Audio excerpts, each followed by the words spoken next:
What is going on, everybody? Welcome back to Gunter's Games. And in today's gaming episode, you will see some Madden 19 gameplay going on in the background. It is just going to be a simulation game, though, so it's not going to be too exciting, probably. I have no idea how long this is going to take, so I'm just going to leave it in the standard settings here. Arcade, exhibition, 6-minute quarters. Time of day I will change, though. We're going to make it a night game. But this is the season, would be the season opener for the NFL. So welcome to week 1 of football. Ladies and gentlemen, it's been a long way for us football fans, but we are finally back in action. And this starts one of my new series I'm going to add to the channel this fall, which is going to be my football picks, like what I think is going to happen each week. Now, I will admit that some of it is going to be influenced by some Madden simulations that I've ran through, but the players that I pick as standouts and like how they contribute to the team, it's more or less my opinion, but a lot of it is coming from simulations that I'm doing to try to see how well that will predict out. But so without further ado, let's get right into this. I'm not quite sure how this is going to turn out, but you know, we'll just find out. We'll just see how it goes. First, we start off with the big Thursday night game. The reigning Super Bowl champions host the Atlanta Falcons on Thursday night, which is tonight.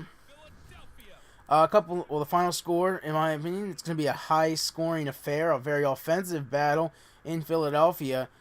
Usually, first week defenses tend to be a little bit more sluggish compared to offenses. So we are going to go with a high-scoring affair of Philadelphia Eagles beating the Atlanta Falcons 44-37. This is my favorite team, but this is in no way or shape or form favoritism. I do think the Eagles will win this game. J.J. isn't noticeable. He's going to run for 15 carries, 57 yards, and a touchdown. That's my prediction. But the real performer in this game is going to be Alshon Jeffrey. I think he's going to be have player of the game honors for this game. He's going to get 10 receptions, 148 yards, and a touchdown. That is my prediction. Alshon Jeffrey is going to go off. I know there's been some talk of him not being able to play, but it's still kind of up in the air. So we'll see come game time. Mike Wallace is one of the additions they had in the offseason. I think he's going to go 6 for 64 yards. But he's not going to gain a touchdown in this game. But the final score, the Eagles do win, 44-37. We move on to our next game here. Baltimore is hosting Buffalo. It is supposed to rain in Baltimore this weekend. Rain does have an effect on games, usually more towards a run-based game. But the final score is going to be Baltimore 29, Buffalo 24. In a close game there. Joe Flacco is going to go 17 for 31, 223 yards. He's going to throw 2 touchdowns. He's also going to throw a pick in this game. LaShawn McCoy is going to run for 89 yards on 20 carries and 1 touchdown.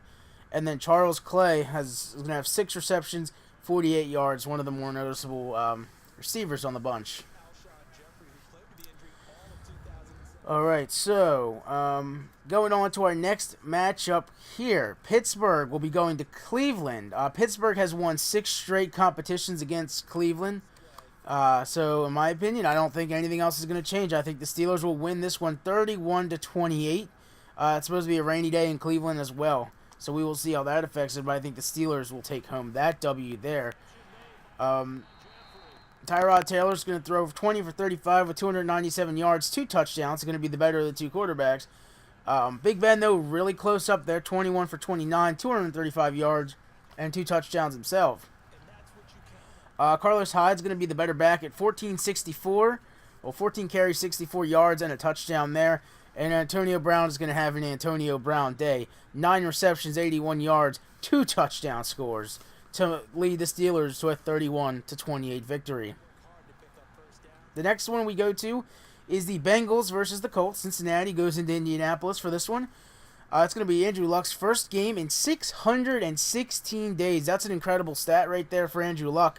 I wish him all the luck, no pun intended, in his first game, his first regular season game action in 616 days. I think the Bengals are going to take this one, though, 27-10. Andrew Luck in his first game, 31 for 50, 307 yards and a touchdown, but that's not good enough to beat this Bengals offense. Joe Mixon will run 17 carries, 33 yards and a touchdown. And then A.J. Green is going to have an A.J. Green day, 8 receptions, 107 yards. He's going to have a long touchdown in this game. That's my prediction there. Bold prediction. All right, another quarterback coming off an injury, Ryan Tannehill. In this next one, the Tennessee Titans are going to go into Miami to face off against the Miami Dolphins. This is Tannehill's first game action since 2016, so a couple of years here off on the injured list, their injured reserve. Tannehill's first game back, 27 for 41, 285 yards, 3 touchdowns, and I think he's going to throw 1 pick. Kenyon Drake, he's going to have 34 carries, 110 yards, and then, excuse me if I pronounce this wrong, but Mike Gesicki, 9 receptions, 98 yards. He's going to have 2 touchdowns in that game. This game is going to finish in overtime, 27-24. The Dolphins win a game-winning, or kick a game-winning field goal to end the game in OT. All right. So, for some reason, I just looked over at the game, and for some reason, Matt Ryan is not the starting quarterback for the Atlanta Falcons in this one, unless maybe he was injured in the game. I wasn't really paying attention. Next up, we go. There are some. I did write some facts on some of these, like some little tidbits of information on some of them, like you've heard, like the Luck coming back and Tannehill coming back, but some of them just don't have it on there. This next game, the San Francisco 49ers will come into Minnesota to face off against the Minnesota Vikings. 49ers start the Garoppolo era as the first full season with him, but it's not going to help him. The Vikings are going to beat them 27-3 at home. Kirk Cousins is going to go 21 for 33. He's going to throw for 215. Dalvin Cook is going to go 30 for 91 yards. 30 carries, 91 yards for Dalvin Cook for Minnesota. Adam Thielen's going to have a great game. 7 receptions, 102 yards. He will not find the end zone, though. It's all about Latavius Murray. 14 for 47 with 2 touchdowns. He's going to get a majority of the touchdowns there. Now, that is not receptions, ladies and gentlemen. That is rushing. So, Latavius Murray, Dalvin Cook does a primary of the running in this game, but Latavius Murray, he's going to be the one who finds the end zone. He's going to get those, like, junk kind of touchdowns where he only picks up a yard or so and gets them. But that's good for fantasy, so keep an eye out for that. The next one we got coming up here is the Patriots, the New England Patriots, the AFC champions of 2017. Will host the Houston Texans. This game is going to go into overtime. It's also known as the QB of now versus the QB of future. While I was watching the simulation go through, the Texans pretty much had the lead the whole entire game. Patriots came back to a good old Tom Brady, getting him down the field, and they win it in overtime, 27-24. Tom Brady, 31 for 57, 398 yards, 2 touchdowns. He also threw 2 picks in the game now, so look out for that. Lamar Miller had a pretty decent day, rushing 17 carries, 64 yards. And then Julie Edelman had a great game through the air, 7 receptions, 105 yards, and 2 touchdowns. So look out for that there coming into this first week of games. So next we go on to the Buccaneers and the New Orleans Saints. The New Orleans Saints hold home field advantage in this game. They host them. Breeze is going to be coming into the season going up against 2017's worst passing defense in the Buccaneers. The final score is the New Orleans Saints 37 and the Tampa Bay Buccaneers 3. It's going to be a low-scoring affair for the Bucs in this one, unfortunately. Drew Brees is going to throw 25 for 37, 307 yards, 4 touchdowns, and 1 pick. Mark Ingram's going to be 25 carries for 73 yards, around there. Ted Ginn Jr., though, the story of the whole entire game, 7 receptions, 53 yards, 3 touchdowns. So watch out for him having a day on Sunday. Okay, so we've seen a lot of the home teams winning so far. It looks like over half. 2 road teams win, but 6 home teams are winning so far. So let's change it up a bit. The Jaguars are going into New York, and Jaguars are going to take this one 31-15 in Saquon Barkley's debut. Blake Bortles is going to go 26 of 39 with 263 yards and 1 touchdown. And TJ Yeldon, 9 carries, 31 yards. He had 2 touchdowns. He's going to have 2 touchdowns in this game. But it's going to be another one of those things for the Jags where Leonard Fournette is going to get most of the carries, but TJ Yeldon's going to be the one that actually punches them in. I think that's what's going to happen because that happens a lot in the NFL. And Austin Seferian Jenkins, hopefully I pronounced that right, 7 receptions, 59 yards, and 1 touchdown. He's going to be your receiving leader of that game. Okay, we move on to the next one. The Kansas City Chiefs are going to go into San Diego. Wow. I completely messed that up. I don't know what year I'm thinking about. It's the LA Chargers, ladies and gentlemen, not the San Diego Chargers. Mahomes starts his career as a Kansas City Chief in this game, but that's not enough. The Chargers are going to beat the Chiefs 34-20. Phillip Rivers is going to go 23 of 35, 267 yards, and he's going to throw a touchdown. Melvin Gordon is going to go off in this game, 26 carries, 165 yards, and 2 touchdowns to cap off an amazing start to the season for him. But then there's more. 3 receptions, 45 yards for Melvin Gordon, and 1 touchdown. So he gets 3 total touchdowns in this game. 2 on the ground, 1 through the air. He would definitely be the MVP of that game if I was voting. Alright, so we now round it up. These are the last few games remaining. The Redskins are going to march into Arizona. Alex Smith is making his Redskins debut, and they're going to win this one 23-13. It's going to be a low-scoring affair, but 10-point win for the Redskins. Alex Smith is going to go 21 for 29, 242 yards, and 1 touchdown. Chris Thompson is going to go 21 carries, 54 yards, and a touchdown. And Larry Fitzgerald will go off a bit, 7 receptions, 88 yards, and a touchdown, but that's not enough to take down the Redskins in this one, as Redskins win this one 23-13. We move on to, this was a very happy day for me. I am an Eagles fan coming off a Super Bowl win. I'm very happy, very proud of what they have been able to accomplish. Glad that I got to see this and be a part of it as a team. Well, obviously not me as a team, but as a fan, seeing that team do what they did was amazing. It truly was. But the Cowboys go into Carolina to face the Panthers. The Panthers win it handily, 38-17. Cam Newton's going to throw 20 for 26, 256 yards. He's going to throw for 4 touchdowns, 1 pick. Christian McCaffrey is going to have 24 carries in this one, 110 yards, and 1 touchdown. And then Jarius Wright is going to have 4 receptions, 73 yards, and he's going to have 2 touchdowns in this game. As we go on, Seahawks are going to go into Denver to face the Broncos.